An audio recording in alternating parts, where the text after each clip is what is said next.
Falar então de outros itens importantes para a gente identificar se realmente a gente está sendo um cristão sincero, né? Será que o meu cristianismo é sincero? Quer dizer, sem cera? Sincero quer dizer sem cera. Quer dizer assim, a gente passa a cera, faz um brilhozinho por fora e como é que está por dentro, né? Porque assim, sincero quer dizer sem cera. Porque o povo naquele tempo usava muita cera. Passa cera, deve estar brilhoso. Olha como brilha. Sabe-se lá, né? O povo fazia os sepulcros, eram todos iguais. Lá em Israel é assim. Porque ninguém pode ser melhor do que ninguém. Então não tem essas coisas que a gente tem aqui, jazigo de não sei quanto, que dá para morar umas 5 famílias dentro do jazigo lá, né? E aquelas coisas que eles mandam. Em Israel não, é tudo igual. São todos do mesmo tamanho e não se pinta. É tudo assim, cor de areia mesmo. As casas lá em Israel é a mesma coisa. Não tem uma casa melhor que a outra, não tem uma pintada de uma cor, não tem. É tudo igual. Por quê? Porque na mente do judeu, ninguém é melhor do que ninguém, até para morrer. Então, quando Jesus falava assim, os sepulcros caiados, ele falava, o povo, o que fazia? Ia lá e jogava um cal, sei lá, aqui em cima do corpo. Falei, tá lindo, tá bonito. Então, Jesus falou assim, olha, vocês estão parecendo sepulcro caiado, bonitinho por fora, mas por dentro estão tudo podre, né? Estão tudo morrendo, já morreram, né? Então, ele fica falando sobre isso. Então, assim, como que a gente pode saber se a gente realmente é um cristão sincero, sem cera, né? Brilhando por fora, mas às vezes por dentro não tem nada disso. Então, por isso que nós estamos trabalhando assim. Como você pode fazer isso? Bom dia, Maria, bem-vinda. Então, nós paramos, aonde que nós paramos ontem, irmãs? Ontem não, no ano passado. Nós paramos no qual item? Eu acho que foi no segundo, nós não saímos do primeiro, né, irmãs? Quem você acredita e diz que Jesus Cristo é? Então vamos lá, 1 João 2,22. E aí a gente continua o texto da nossa fé. Para mim, irmãs, esse texto é o mais, sabe, aquele que vai lá no fundo, como diz a palavra, penetra, né? É como uma espada de 2 gumes, que penetra até a divisão da nossa alma. Esse texto, para mim, ele é essencial para a gente. 1 João 2,22. Quem quiser ler, pode ler. 1 João 2,22.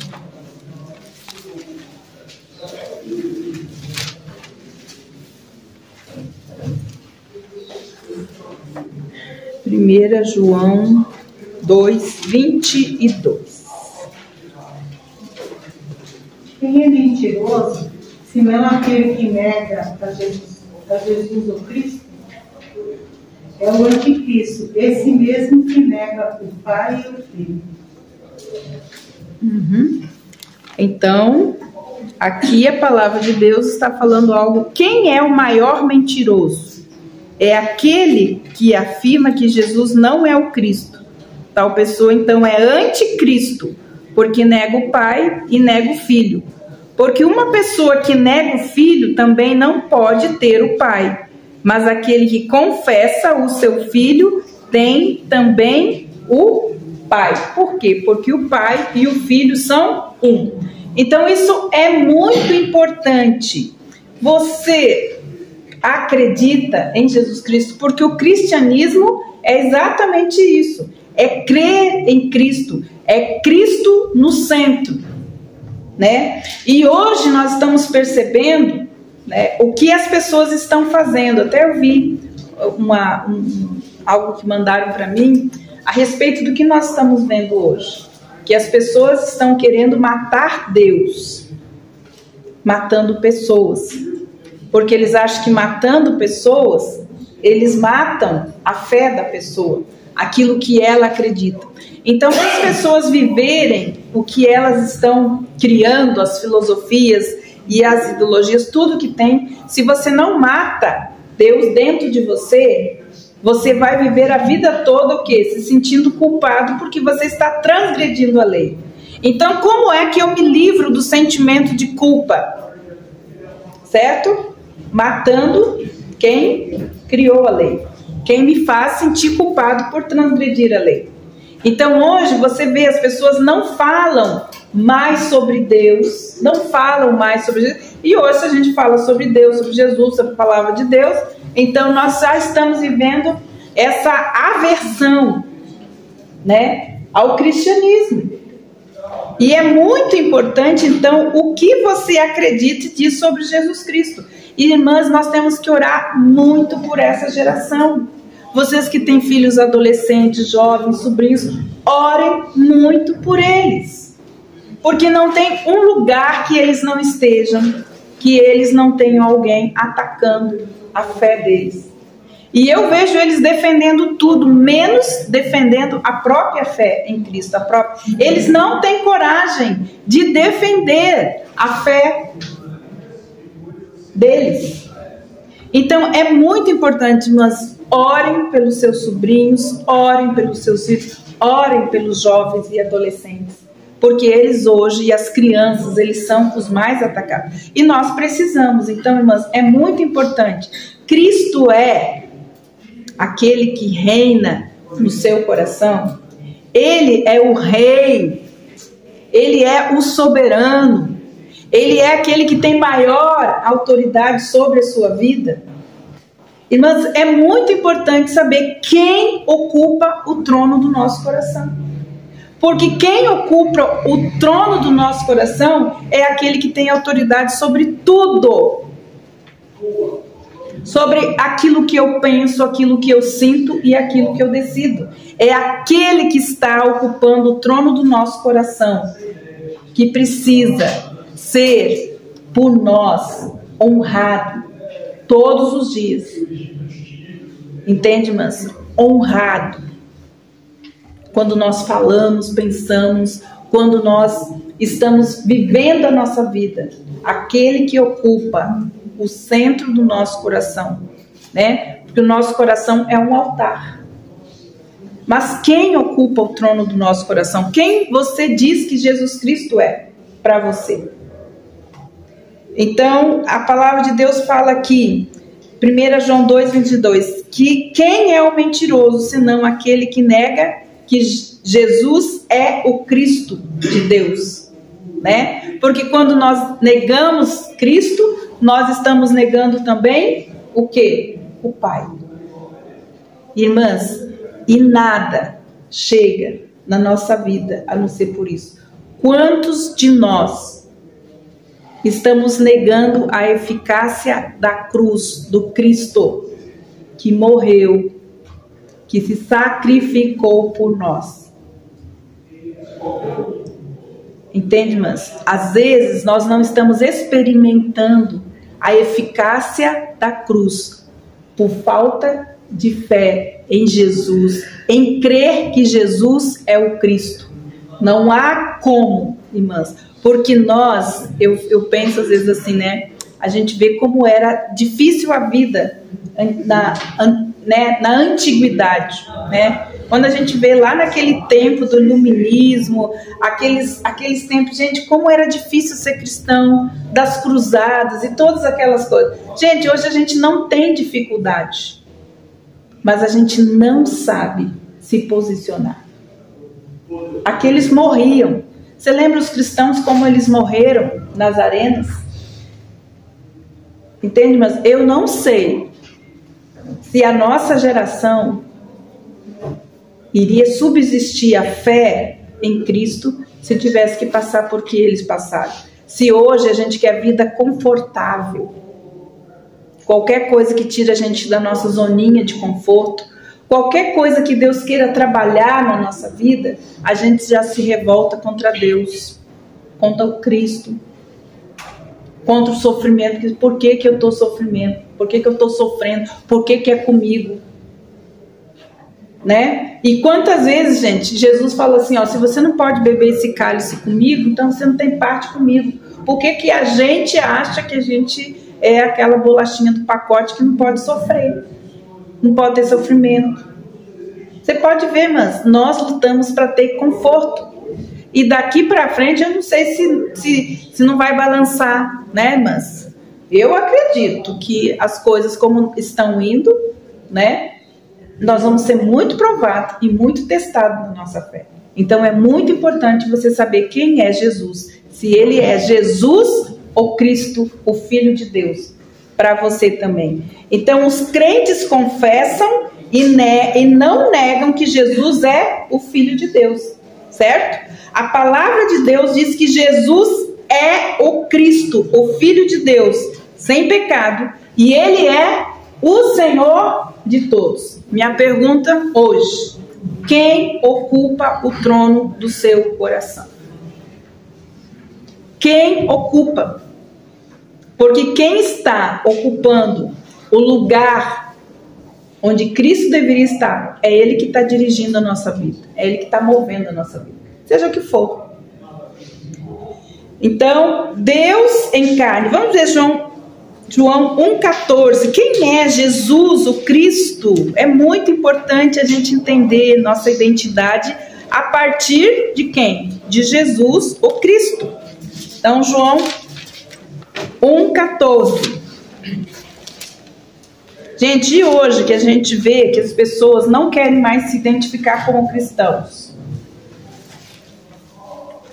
As pessoas não se identificam, né? Tem os agentes secretos nas escolas, nas repartições, os agentes secretos. Ninguém sabe que é crente. Carmen, esses dias acho que um pastor que veio na nossa igreja, daqui, né, do Brasil, e ele é pastor de uma igreja grande, e ele conversava com um pastor de uma igreja perseguida, não lembro de qual país agora. E aí esse pastor, né, brasileiro, conversando com ele, falou: nossa, deve ser muito difícil, né, você, pastor de uma igreja assim, né, perseguida. Aí o pastor falou assim: olha, na verdade eu acho que é mais difícil para você, porque na minha igreja eu sei que todo mundo é crente, e você na sua?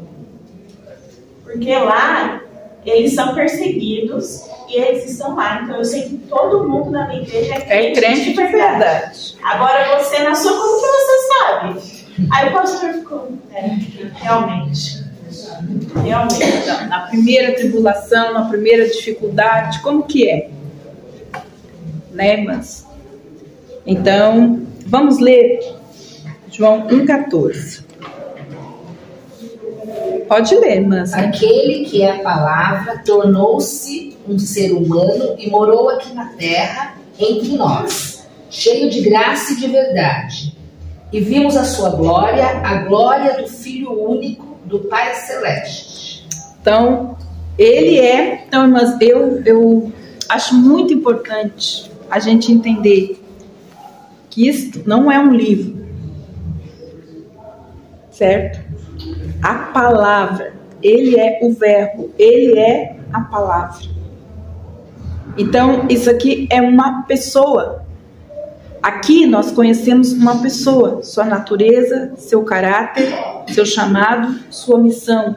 E como isso pode impactar a minha vida, como a palavra, que é uma pessoa. A palavra é uma pessoa, a palavra é Jesus. De Gênesis a Apocalipse, quem é? Jesus. É Jesus. Entende? E eu não sei como que a gente, porque as pessoas nem isso elas conseguem fazer. Respeitar esta palavra, respeitar esta pessoa, honrar essa pessoa. Porque a gente, irmãs, isso aqui não é um livro, isso aqui é uma pessoa e ela se chama Jesus, do princípio ao princípio, da eternidade passada à eternidade presente, é uma pessoa. E quanto mais nós vamos tomando posse dessa palavra, nos apropriando dessa palavra, mais ela vai mudando o meu interior e ela vai me transformando em quem? Na própria imagem dessa pessoa. A nossa resistência é o quê? Entrar na forma. É pensar como ele pensa. É sentir como ele sente. É fazer a vontade do Pai como ele fazia. Essa é a nossa dificuldade. Então, isso aqui, mas por isso que ele é o nosso pão, nosso alimento, nosso sustento. Quando eu abro essa palavra, né? Então a palavra que ela traz luz, né? A luz entra pelos olhos. Quando você lê, a luz desta palavra entra pelos meus olhos e ela precisa mudar as trevas que existem dentro de mim. Então eu preciso expor, por isso que fala assim, que a palavra é como um espelho, que você está lá olhando você mesmo e olhando o que precisa ser despojado da minha vida e como que eu preciso me revestir. Então o revestimento de Cristo é estar aqui nos olhos. Quantas vezes a gente se expõe a essa palavra? Então, irmãs, Jesus, ele é desde o princípio, ele foi o verbo, ele é a palavra, e ele veio em carne. E ele era o único filho de Deus, a gente fala, né? Porque Deus amou o mundo, dando seu filho único, unigênito, primogênito. Para o quê? Para o quê, irmãs? Para que ninguém pereça, mas tenha o quê? A vida eterna. Ele próprio é a vida eterna. Toda vez que a gente vê nesse livro que está escrito lá, vida eterna, significa Zoe, a vida de Deus. Jesus veio fazer o quê? Trazer a vida de Deus para nós. Quando nós recebemos Jesus, né? Então ele entra na nossa vida e nós entramos na vida dele. Nós recebemos o quê? Zoe, a vida de Deus. E é essa vida que precisa correr no nosso interior. Mas como que ela vai, como que nós vamos tomar isso? Tomar posse disso? É expondo nossa mente, nosso coração a essa palavra. E hoje nós temos exposição de tudo, menos dessa palavra, porque a gente não tem tempo para isso. Eu não sei se vocês fazem leitura, como vocês fazem, mas hoje as pessoas não têm tempo para expor como é que esta obra vai continuar na nossa vida. Então, irmãs, a pergunta é, então teste a si mesmo. Como que nós vamos testar a nós mesmos? Vamos voltar lá a 1 João 2:23. Eu gosto eu acho assim que todo ano a gente deveria ler assim, de uma forma diferente, a carta de João e o Evangelho de João. Vamos ler 1 João 2:23, que diz lá.